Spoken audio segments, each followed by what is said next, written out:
우리가 출애굽기 두 번째 시간으로 하나님을 경외함이라는 제목으로 같이 말씀을 나누도록 하겠습니다. 하나님께서는 하나님의 언약대로 아브라함과 이삭과 야곱의 후손이 하늘의 별같이 바다의 모래같이 많아지게 하셨습니다. 그리고 요셉을 알지 못하는 새 왕은 이스라엘 백성들의 그 숫자로 인하여 두려워하기 시작했습니다. 그리고 그들을 통제하고 싶었습니다. 그래서 바로 왕이 지혜롭게 행한다 하면서 10절 말씀을 보면 이스라엘 백성들에게 중노동을 시키죠. 우리가 그들에게 대하여 지혜롭게 하자 하면서 국고성 비동과 라암셋을 쌓게 하고 14절에 보면 어려운 노동을 하게 하며 생활을 괴롭게 하고 그렇게 하는데도 불구하고 백성들은 더욱 번성하여집니다. 하나님께서 하나님의 백성들을 세상 사람들이 아무리 방해하고 아무리 그 하나님의 언약을 그 언약이 이루어지지 못하게 가로막는다 할지라도 하나님은 그 모든 것을 하늘에서 내려다보시면서 웃으시고 비웃으십니다. 그리고 이 애굽 왕이 또 하나의 지혜를 낸 것이 산하 정책을 쓴 것이 히브리 산파 둘을 불렀다가 산의 아이를 낳으면 죽이라 명령하는 거였습니다. 이렇게 사람은 자기의 지혜를 가지고 뭔가 특별한 방법을 찾으면 그것이 대단한 줄 알아요. 그리고 이것이면 되겠지라고 생각합니다. 그런데 하나님은 그 사람 위에서 일하십니다. 그래서 요셉을 알지도 못하는 바로 왕이 이스라엘 백성들의 숫자를 어떻게든 줄여보려고 하지만 하나님께서는 그들의 그 방해를 기회로 사용하십니다. 그래서 남자아이면 죽이고 여자아이면 살리라 그러는데 오늘 본문 17절에 보면 그 히브리 여인을 위하여 해산을 놓을 때 남자아이는 죽이고 여자아이는 딸을 살려두라 하는데 그들이 하나님을 두려워했다라고 이야기하고 있습니다. 애굽의 왕의 명령을 지키는 것보다도 하나님의 명령을 지키는 것이 더 중요하다라고 생각했다는 거예요. 그게 바로 하나님을 경외하는 마음이죠. 하나님을 경외하며 생명을 존중히 여기는 그 마음. 그리고 그들은 하나님을 두려워하는 마음을 가지고 남자아이들을 살렸다라고 이야기하고 있습니다. 예수님께서는 마태복음 10장 28절에 이렇게 말씀하세요. 몸은 죽여도 영혼은 능히 죽이지 못하는 자들을 두려워하지 말고 우리의 몸과 영혼을 능히 지옥에 멸하시는 자를 두려워하라. 두려워할 자를 두려워하라 라고 말씀하셨어요. 우리가 하나님을 경외하고 하나님을 두려워하는 사람들은 사람을 두려워하지 않습니다. 그래서 히브리서 11장에는 이 세상이 감당하지 못하는 사람들이다 라고 이야기를 했어요. 그 당시에 애굽의 바로 왕은 그 중동 지역의 최고의 권력자입니다. 그 왕의 명령을 어긴다는 것은 곧 죽음을 의미하는 거예요. 그런데도 불구하고 여인들은 그 왕의 명령을 어기고 하나님을 두려워함으로 남자아이들을 살렸다라고 이야기하고 있어요. 그 애굽 왕의 말보다 하나님의 말씀을 더 두려워하고 애굽 왕의 명령보다 생명을 존중히 여기는 마음을 더 크게 가졌던 거예요. 그렇기 때문에 하나님께서 그들을 기뻐하신 것입니다. 시편 118편 6절에 보면 여호와는 내 편이시라 내게 두려움이 없나니 사람이 내게 어찌할꼬. 성경에 나오는 하나님의 사람들은 이런 신앙을 가지고 살아요. 그걸 우리는 부활신앙이라고도 말하죠. 우리가 예수 그리스도를 믿고 하나님의 자녀가 되었다는 것은 이 세상을 두려워하지 않고 살기 시작했다는 거예요. 마가복음에도 보면 예수님이 십자가에 죽으셨을 때 아리마대 사람 요셉이라고 하는 하나님의 나라를 기다리는 그 제자가 빌라도에게 가서 당돌이 예수님의 시체를 달라고 하죠. 사내들이 공회원이었습니다. 예수님을 믿는다는 것이 발각되면 자신의 재산을 몰수당하고 자신의 지위를 다 빼앗기고 유대교에서 출교를 당할 수도 있는 상황이에요. 그런데도 불구하고 담대히 나아가서 예수님의 시체를 달라고 합니다. 그게 가능했던 이유는 그가 예수 그리스도의 제자가 되었기 때문이에요.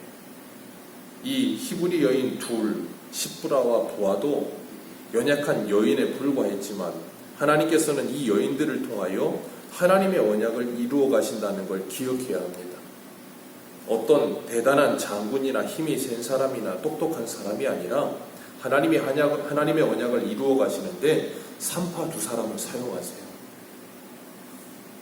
이것이 우리에게 뭘 시사하고 있는가 하면 하나님은 하나님을 경외하며 하나님을 신뢰하고 믿는 사람을 통해 일하신다는 거예요.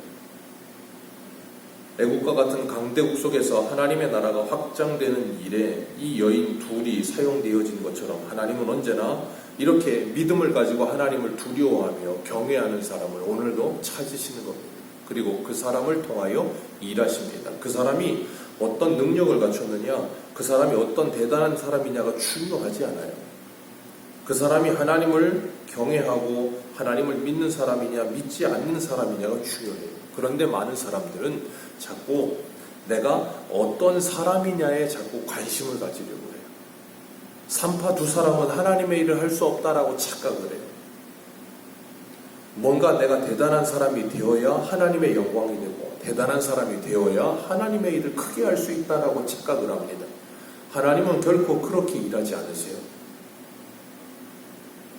많은 사람들은 하나님의 일하심에 대해 깨닫지 못하다 보니 자꾸 그런 잘못된 생각을 갖게 돼요. 그러나 우리가 잊지 말아야 될 건 우리 모두가 모세가 되지 않습니다. 우리 모두가 다윗도 되지 않고요. 바울도 되지 않습니다.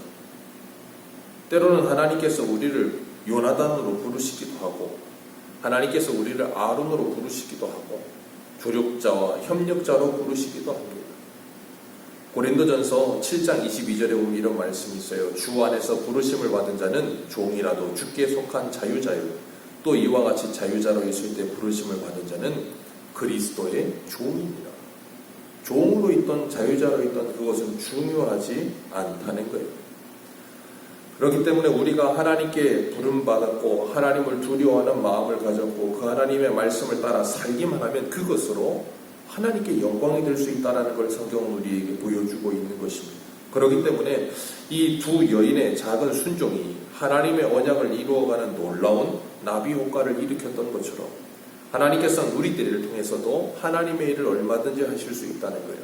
사람들은 일의 경중을 생각합니다. 그래서 하찮은 일, 중요한 일 그런 생각을 합니다. 그러나 세상에 하찮은 일은 없어요. 하찮은 일은 없어요. 우리가 사용하고 배출하는 쓰레기들을 치우시는 분들을 굉장히 좀 밑으로 봅니다. 그런데 그분들 없어 보세요. 온 세상이 쓰레기 청지가 됩니다. 대중교통을 운전하시는 분들 우리가 막 딜수 보면 그런 분들을 막 주먹질하는데 그분들 없어 보세요. 우리 못 다닙니다. 그분들이 하고 있는 일이 얼마나 대단한 일인지를 우리는 자꾸 생각을 못하는 거예요. 우리가 그분들 때문에 얼마나 많은 섬김을 받고 있고 혜택을 보고 있는지를 모르는 거예요. 그러다 보니까 하찮다라고 생각해요. 아니요. 우리가 현장에서 일하시는 분들이 없으면 집에 어떻게 삽니까? 못 살아요. 하찮은 일은 세상에 아무것도 없어요. 하찮게 생각하는 사람만 있는 거예요. 그렇게 하찮다라고 생각하는 사람들이 바로 하찮은 사람인 거예요. 그러다 보니까 이 히브리 산파 두 사람은 하나님의 일을 할 수 없다라는 착각 속에 빠지는 게 그런 사람들이에요.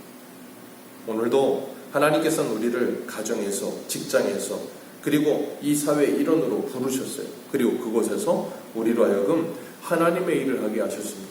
그 하나님의 일이란 이 히브리 산파 두 사람과 같이 생명을 존중히 여기는 거예요. 생명을 존중히 여기는 거예요. 이 두 사람은 바로왕 앞에 가서 거짓말을 했습니다. 분명히 거짓말을 했어요. 히브리 여인들은 건강해서 우리가 가기도 전에 아들을 낳더랍니다. 그래서 어쩔 수가 없었습니다라고 거짓말을 해요. 그런데 20절 말씀 같이 읽습니다. 시작. 은혜를 베푸시니 그 백성은 번성하고 매우 강하여지니라. 그 산파들은 하나님을 경외하였으므로 하나님이 그들의 집안을 흥왕하게 하시니라. 이들이 하나님을 경외하고 하나님을 두려워했다 하면서 바로왕이 거짓말을 했습니다. 그런데 하나님은 그들을 칭찬하셨고 그리고 은혜를 베푸셨으며 그 집안에게 흥왕하게 하셨다 그랬어요. 이런 여인이 또 하나 나오죠. 여호수아에 가면 여리고성 안에 있던 기생 라합. 정탐꾼 둘을 숨겨주고 그들을 찾으러 온 왕의 신하들에게 거짓말을 해도 이미 갔다고 3대 숨겨놓고, 이 히브리 산파도 거짓말을 합니다. 아니 어떻게 거짓말을 할 수 있나? 요한복음에 보면 거짓의 아비는 마귀라고 했는데 아니죠. 이 여인들이 거짓말을 한 의도와 목적이 뭐예요? 생명을 존중히 여기기 위함이에요. 생명을 살리기 위한 겁니다. 예전에 아주 우스운 예화였는데 6.25 전쟁 때 뭐 목사님인가 누가 이렇게 숨어 들어가서 숨었는데 공산당이 와서 어디 갔냐 그랬더니 거짓말을 못해서 저기 있다 그랬다고. 그게 정직한 겁니까? 생명을 존중히 여길 수 있는 사람인가? 하나님을 경외하고 하나님을 두려워한다는 건 사람을 존중히 여긴다는 거예요.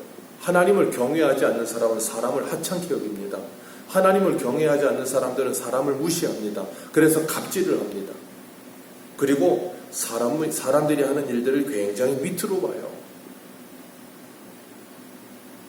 그러나 하나님을 두려워하고 하나님을 경외할 줄 아는 사람들은 생명을 존중하고 사람을 존귀하게 여깁니다.